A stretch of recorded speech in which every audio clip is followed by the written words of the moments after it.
share. So obviously we were listening to a very interesting presentation, and we were talking about apps and everything that can be done. One of the things which was a big subject was obviously the fan base. And Philippe, I know that you very much are concerned about attracting new people to the industry. So would you like to comment on that? Maybe I can make a few comments first by saying that what Thomas Giraud presented was quite interesting, and I fully agree 120% with what he said. I think that what he demonstrated is absolutely mandatory for horse racing. I mean, if I just mention a few things regarding PMU, I mean, we are just a betting company. We do not organize horse racing. We are a betting company. So therefore, we are a service company, and we sell a service linked to a product, which is an horse race. And if the horse race doesn't create any interest for the French population or for the young people, at some point of time, PMU is going to face some decline. And I strongly believe that if we do not innovate, if we do not use new technologies to attract new customers, we will face, step by step, a continuous decline by 2-3 points per year. Just give you a few examples or a few trends we would like to implement in collaboration with Trotting and Gallop in France. Clearly, PMU, we are, despite a very bad economic environment in France, we are still growing. By the way, last year in 2011, we grew by 4.5% on horse racing betting, but mainly because we significantly improved the image of PMU by creating a surprise thanks to diversification into sports betting and poker. And clearly our success in sports betting poker brought some new customers to horse racing. I mean, now after 2 years of experience in sports betting, we are number 2 of the market with 25% market share. We are number 3 in poker with around 7% market share. But thanks to sports betting, we have been able to open or to bring a lot of very young new customers to PMU. And what's really interesting, and that's a good message for the future, that 1/3 of these new customers we brought through sports betting 3 months after they opened an account on internet to bet on sports, started to bet on horse racing. So you can cross-sell, you can take people from sports to horse race, but using new technologies or creating a new environment, a new image. My strong belief that if we do not change the image of horse racing, the small growth or the growth we face these days, which is good news, is going to vanish. We are facing competition, and when I talk about competition is not the other poker companies, it's not the other sports betting company. Competition is movie theater, it's sport, it's soccer, it's all kind of leisure. And if we do not attract people from other leisures to horse racing, it will not fly. And as you mentioned earlier, clearly all the other sports, soccer, rugby, tennis, change the way they present themselves. They change the images, the data, the communication, even the rules of the games. And we need to have some changes. For me, the key changes or the key point we should work on in collaboration with the Trotting and Gallop organization is clearly, first, to have champions. If we do not have well-recognized champions in France, jockeys and drivers, I think we cannot compete against other sports. When I see that our top jockeys are extremely well-known in Japan and are totally unknown in France, that's a big question mark for me.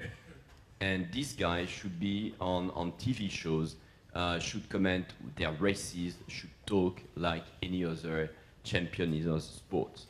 The second point that the image is absolutely critical. High definition is a no-brainer. We have to have high definition images on TV of our races. But on top of that, when I see the trend of using video systems to understand the different part of the soccer games or tennis games, I believe that we have to put in place race tracking systems. I know that in some parts of the world, this kind of technology where you can have, some people say it's a virtual representation. Fine, it's a virtual representation, but of races which exist. But this representation significantly help the visibility of the race and bring significant additional data or information of the race. On top of that, we need to give a visibility about all the major events. It's clear we have races every day from noon to, let's say, 11 o'clock at night. And we don't have to be afraid not to have too many people on the racetracks when you have all day long races. But for some top events, which have to be understood, visible, then we have to create a lot of buzz, make people coming, a lot of entertainment, and really implement a real marketing strategy for these major events. So once again, my strong belief is that if there is no innovation, if we don't use the new technologies like other sports have been using over the last few years, I fear that step by step, horse racing will become obsolete, and we as betting operators will suffer from that. PMU, we do probably 95% of our revenues on horse racing, and we have 98% market share on horse racing betting. Facing a bad economy in France, if there is no innovation, no creativity, we are going to decline. It's not good news since we finance the horse industry in France. It's not going to be good news for the horse industry. Thank you very much for your comments.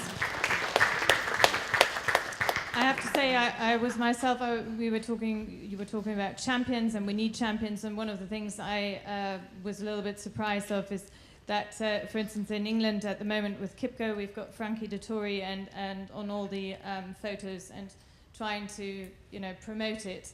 And in France, for the Prix de l'Arc de Triomphe, there's a jockey sitting on the photo that I don't recognize, which I find... There is one jockey which is very well known in France, is Christophe Soumillon, but it's more well known because he's married with Miss France than by being a jockey. And that's a shame because this guy is almost a god in Japan. And there is a major issue about that. Well, so maybe that's one thing we can think about. But you also mentioned the race tracking system, and I would like to give the word to Mr. Yu from Singapore, because I think that is something that is close to your heart and that you are developing in Singapore. Thanks, Liz. Actually, we have already had trackers in place, I think, for coming to a year now. It's more than just a horse positioning system, because it's computerized. As Philippe says, it allows you to do a lot of things virtually. One of the things, by the way, our customers are very, very happy with us since we put it in. They can tell very clearly where every horse is during a race. And the one thing they like a lot is after the race, we have a replay whereby we show how the winner came through the field. He could have come from behind and wove his way through the field and ended up the winner.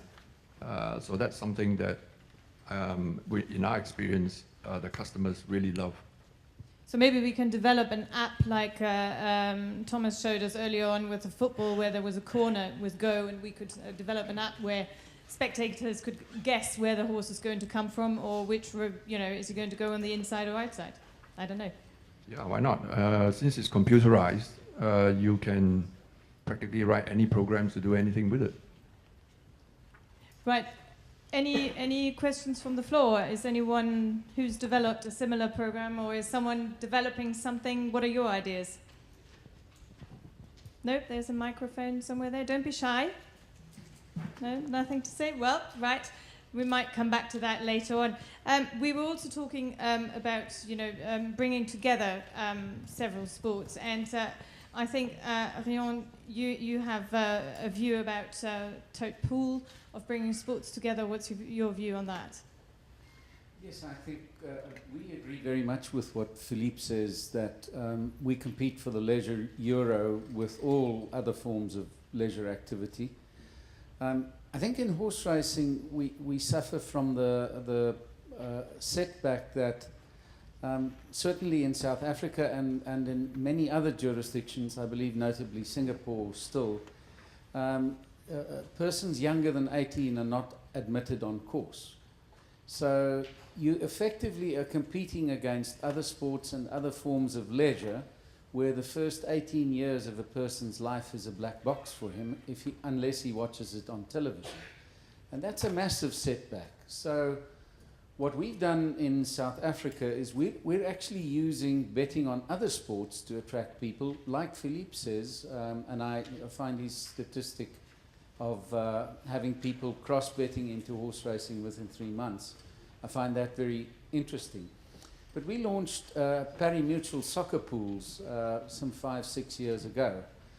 And because we're owned by our horsemen and we also fund the sport in South Africa, as do we administer the sport, it was important to our horsemen that we don't cannibalize the betting on horse racing. And I'm pleased to say to you that although we haven't managed to grow our horse racing betting aggressively in the last 2 years, we've managed to hold our turnovers. And our soccer pari-mutuel pools have now grown to about 20% of our horse racing pools. Our soccer pools last year grew 40%, and year to date, this year, they're growing 70%. And I expect that our soccer pools will be bigger than our horse racing pools within the next 5 years. Now, our intention is where people get exposed to soccer and rugby and tennis and cricket at a very young age, at ages of 6 years, etc. And we want to use those sports to attract them and to teach them what a pari-mutuel bet is about. And once they do so, to tease them by offering perhaps a pari-mutuel bet that has a leg which is a horse race, another leg which is a soccer match, another leg which is a golf game or a rugby match, etc. And we believe that our results will show the same as the PMU, and that's the way to go. Very, very difficult to attract people once they've been entrenched as fans of another sport to now try and get them to become fans of horse racing. Yes, I agree. I actually, we had an interesting conversation early on with David, who was telling me about one of my colleagues, Claire Balding, who made a suggestion. You know, she would like to see gift vouchers in big supermarkets for kids that they can actually, you know, have a share in a horse or something. So obviously, you know, there's a real lack in getting young people into the sport. Unfortunately, Liz, we have to contend also with a moral dilemma that betting is a sin business, and your regulators don't really want you to expose under 18s to anything remotely connected with betting. I think it's a challenge for us within the sport as well to really educate our regulators, and on the basis that, well, you know, 30 years ago, the only bet that you could have was on horse racing, but right now there's more bets if you include fixed odds on soccer than there is on horse racing. So, you know, we need to drop the negative connotation on horse racing in favour of being like other sports. Yes, Harald, actually, that is a subject, I think, which is close to your heart in Norway, because we were talking earlier on that it is true that it is a very old product, so which has existed for a long time, and that just needs to be innovated. That's correct. I think we should remind ourselves that we are in a different position, the five of us up here, and even you in the audience. In Norway, we have two betting companies, or two gaming companies, one taking part of the sport bettings and the lotteries, and ourselves, the totalisator, and with the horses only. And we are not allowed to go over the boundaries in that respect. And I must say I'm quite surprised seeing that the next most popular product at home is a product that was introduced in 1964, has the same pick 5 horses, and is priced the same way today as it was in 1964, and is still very popular. And so it's absolutely a need to innovate, and it's absolutely a need to modernize the product, the betting product as such. But as Philippe said, strictly, we are a gaming company. We have, the mission is to produce as much money as possible back to the sport. However, we have one advantage compared to the sports betting companies, that we are very much linked to the sport. We are working together with the sport. They can come to us and ask for favors and ask our opinions, and vice versa. And I believe that what we have to look into very closely now is to sort of, entertainment is a very important part of our products. And to entertain people these days, we have to involve them. We have to involve the audience in our products by using new technology, as an example. And to do that, I think we can sort of get more people onto the tracks and even become horse owners. Give you one example. They started in Sweden a couple of years back, and we have adopted the system that we invited people, together with the Trotting Association and with the Jockey Club, to take part, to buy 1,000 part of a horse for a year. Cost them about 50 euro a year. And get people involved in the sport itself.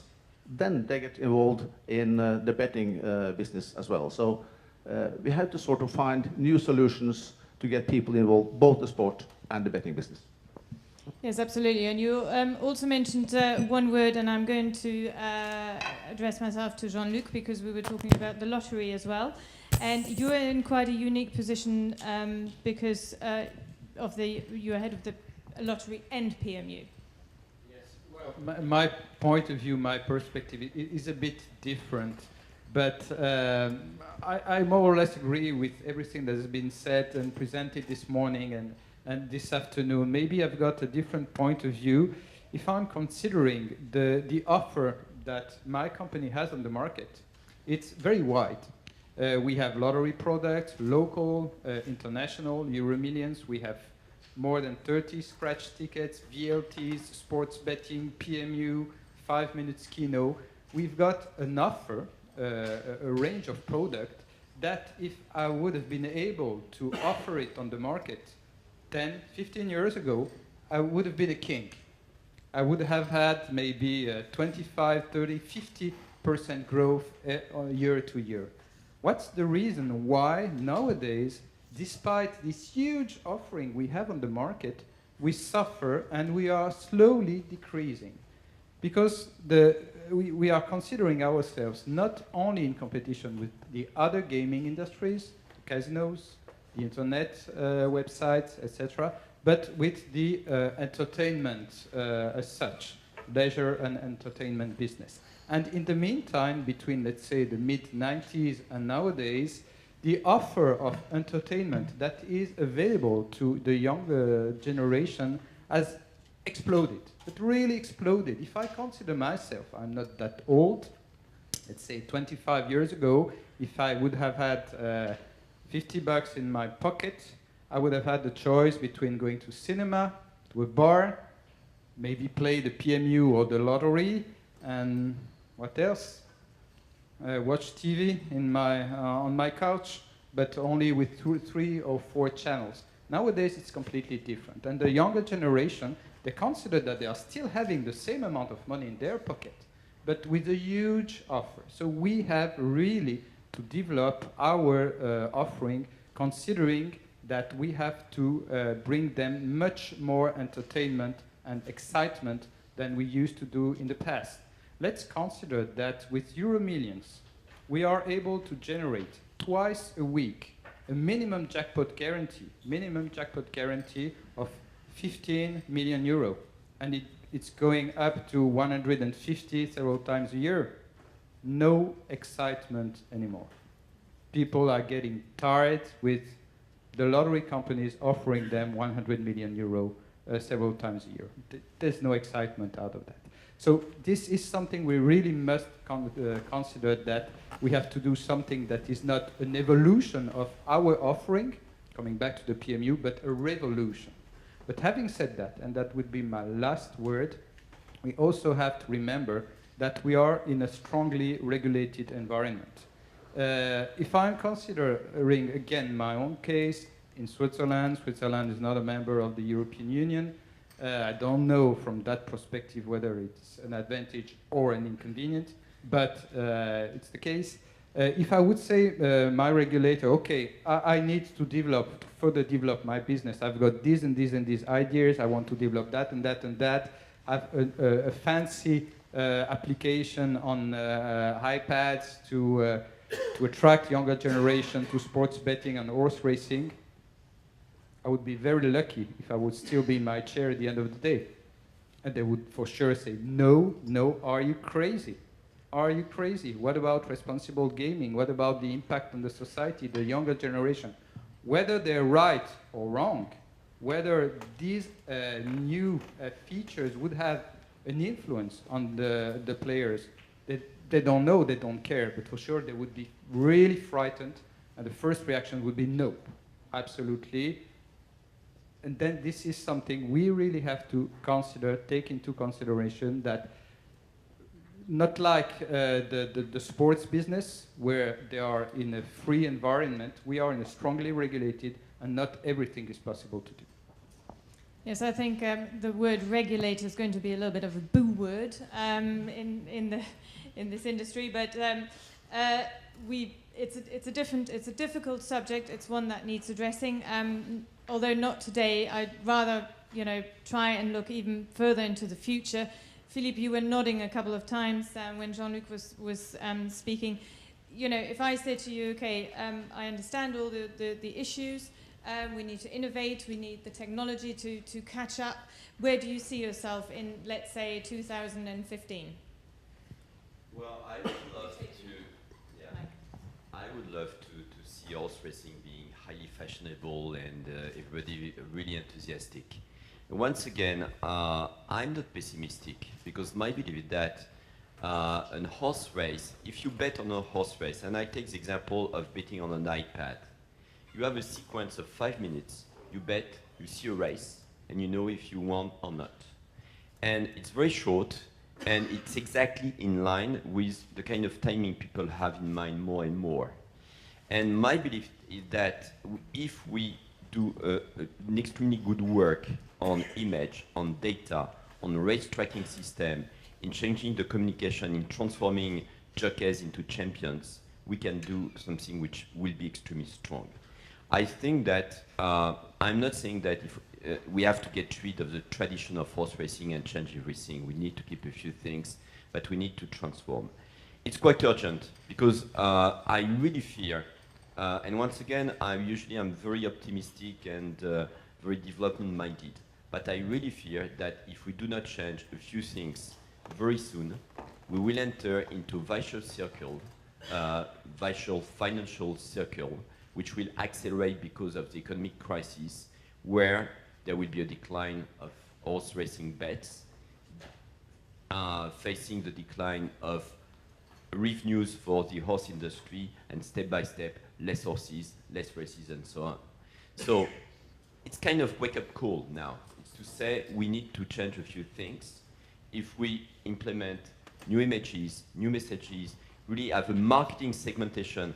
The presentation this morning from Hong Kong was quite interesting, because there is a sport marketing, and they segmented the market.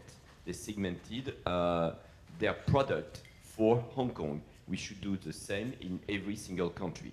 As a matter of fact, we don't have to reinvent the wheel altogether separately. Maybe we can leverage from different experience. But my strong belief is that there is a strong potential with our product. But if we don't change it on a few things, image, race tracking system, champions and all that, we will be in a bad situation in a few years from now. So answering to your question, because I'm very optimistic, we change the few things.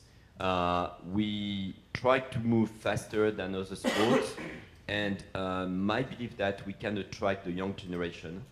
All the young people have been educated with Game Boys. Their Game Boy now is an iPhone, is an iPad. If we have some kind of entertaining products, or kind of virtual, I put that in quote, virtual products around races, we are going to attract young people. And these people will make our races very fashionable. So in 2020, my feeling that races might be highly recognized, high-level sport, and maintaining a huge market share in terms of betting in the world. Okay. Gentlemen, do you agree? Would you like to add anything? How do you see it? Mr. Yu? Well, certainly I would agree with Philippe that attracting the younger generation is one of the keys in our industry. In Singapore, the profile of our customers, I think, is in the 40s. Very soon they will approach 50s if we are not careful. One of the things we are putting money or investing in is to try and make it easier for the younger generation to get into horse racing. Very often we hear the feedback from them that it is too difficult. You know, there's so much terminology that they're not familiar with, and they get put off. We are looking at a system where we can give them some way to predict the outcome of a race if they enter certain parameters.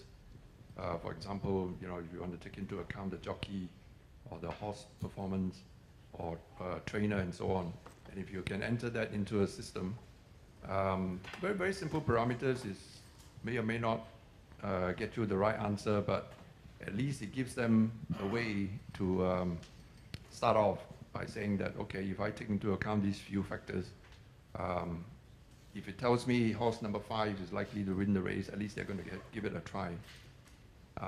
And you know, if you take it further in future, who knows?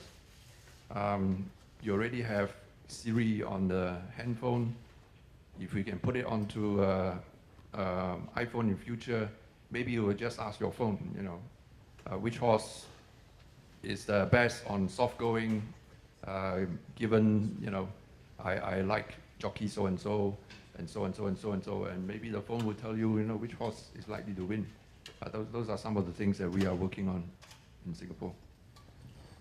Harald, would you like? It's not very difficult to agree with my colleagues up here. Just a short comments on the last thing you just said. We have a product like this in Norway called the Mystery Bets, and on the major pools every Saturday, which is the V75 on trotting horses, almost 50% of the total turnover comes from people that the only thing they want to decide is how much they want to bet. They go into the shop, I want a 100 kroner V75, and they get a ready-made coupon. And I also said that I'm sort of very positive in the fact that I think we as betting operators sold in Norway, for those using the internet betting, they are 48. But for those using these mobile devices, they're only 38. So we are recruiting new customers through technology, using the technology. So I'm quite optimistic. Well, I think that's very good. How about the rest of you? Question. Could we have a mic? Hello, young lady. Could we have a mic over there? If you could just introduce yourself before you... Do I need a mic? The mic's coming.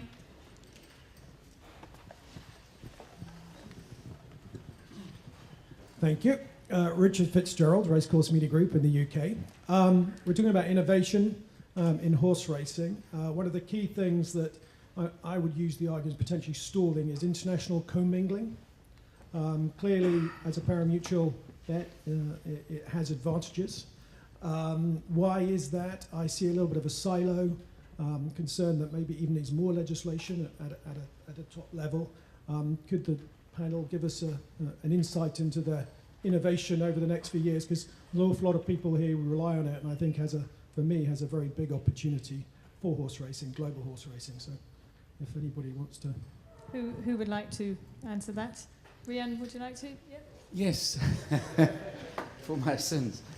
I think commingling is vital for the sport and for the funding of the sport in particular.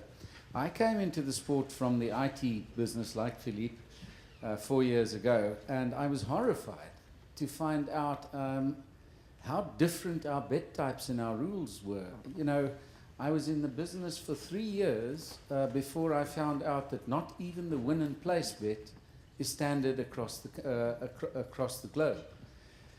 Here in France, you've got couplings on win and place, I believe, by owner and by trainer. In the US, you've got horses 1A, B, and C. So that's the challenge for us as betting operators. We believe in working with our partners, Tab Corp, and our technology suppliers. On the Isle of Man, we now commingle into about 240 racetracks around the world on a daily basis, and we're operating with 20 seconds downtime, I believe, something like that. Silly. So the technology is no longer the obstacle. The different bet types are the obstacle. And the casinos tend to beat us every time. You can walk into most casinos around the world, sit at a blackjack table or at a slot machine and start playing. The rules are the same. It's simple: blackjack, roulette, punter, banco, slot machines. But where commingling is going to fail is if we cannot get our jurisdictions to change our rules. And at the risk of spending too much time, we're all finding it tough. So it is really difficult to change your rules in your home market in the hope of a bigger pool and better betting. You know, if our turnovers were all growing by 50 and 60%, you'd take a chance. But where we are finding it difficult to grow our turnovers, to now change the rules, which are not familiar to punters, is a big risk. And therefore, what we're advocating is creating secondary pools for the international market. And one day, when the secondary pools are bigger than the home market pools, it will be easier for the home market to commingle back into the pools and to convince their punters that there's real value in subscribing to a global standard. Thank you. Thank you. Jean-Luc? Yes, briefly on that point. I was the member, one of the members of the group who founded EuroMillions nearly 10 years ago. So if we compare the two situations, an horse racing bet and a lottery, it was easy to define the gaming design, the game formula. It took us a week. Everybody knows what is a draw of a lotto.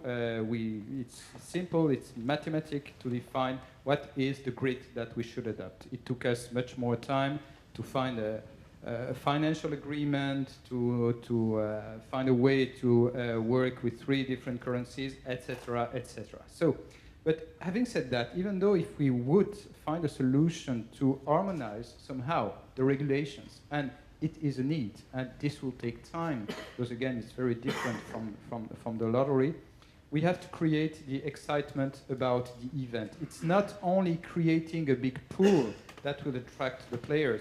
Even if we are very successful, if most of us in this room are commingling together in 5 years' time, if we succeed to have one common rule, but if we offer a top price of, I don't know, 2 million euro per week, which would be already incredible, who will we attract? Our regular players.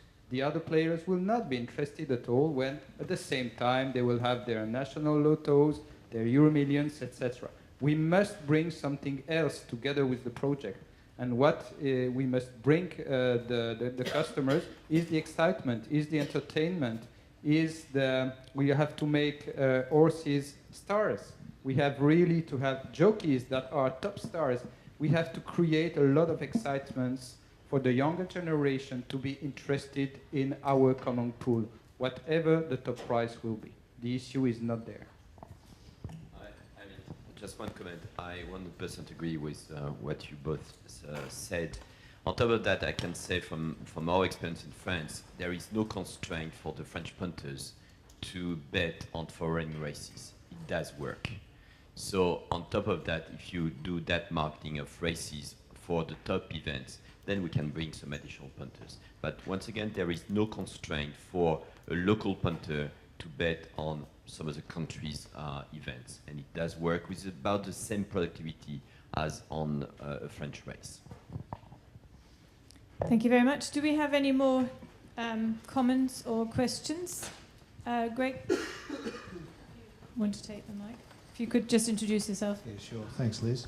Greg Nichols, repeat offender, asking questions. But I will preface my comments in terms of innovation. I'm involved with a company that fulfills that criteria.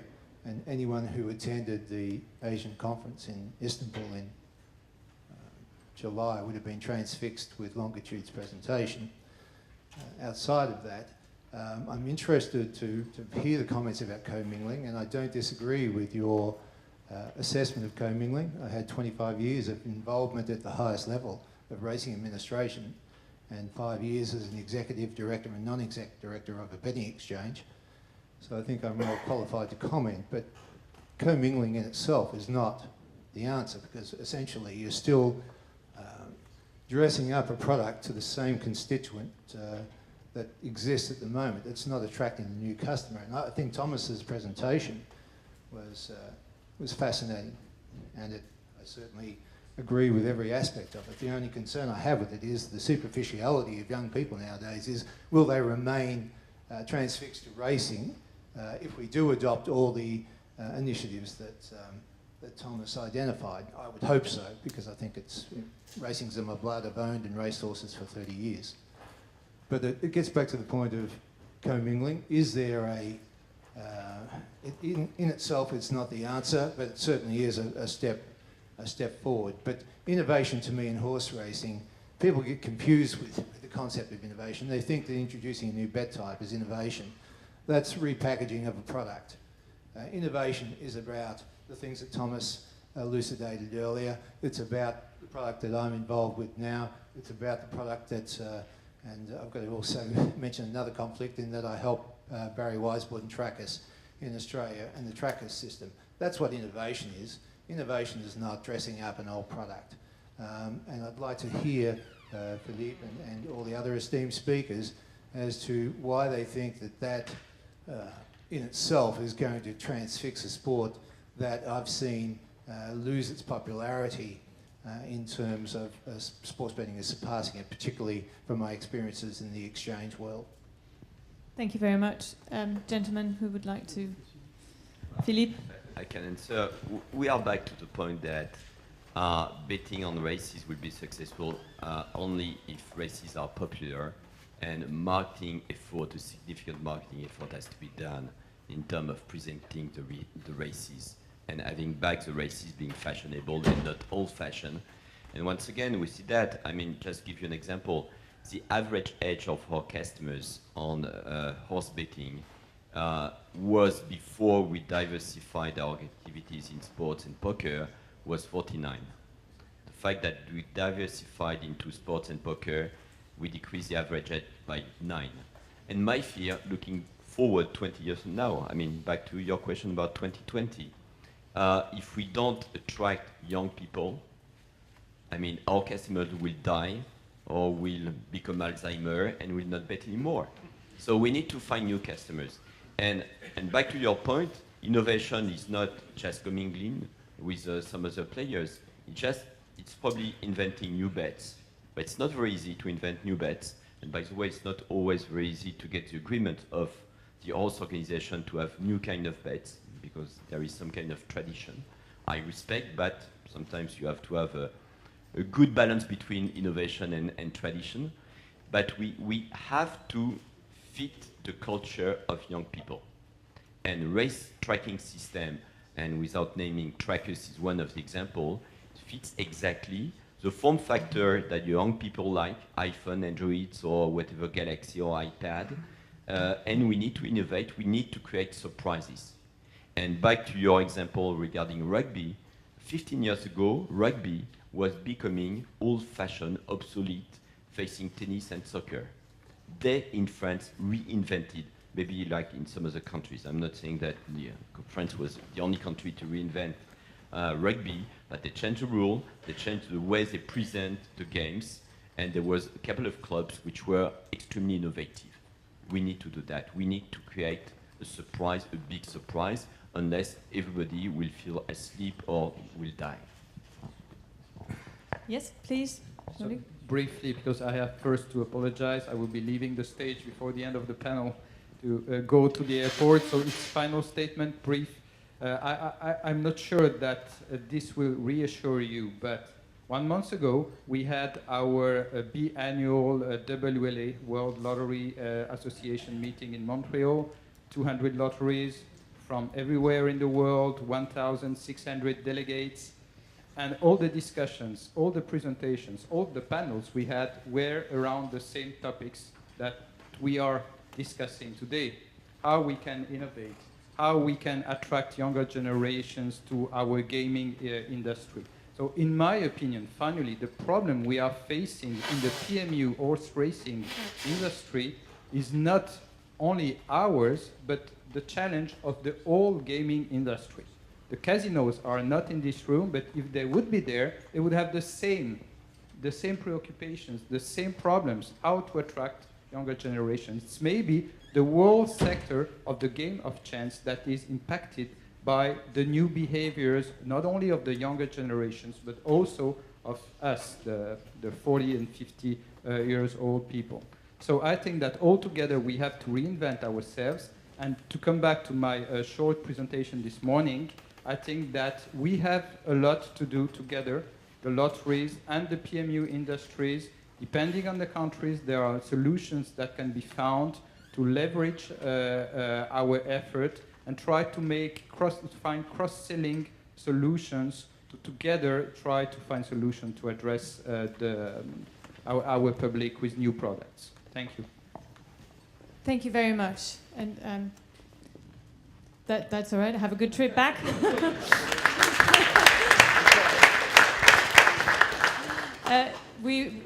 Rian, you would just before your final comment, I think we have to wrap up anyway in about 5 minutes, and we go for a break.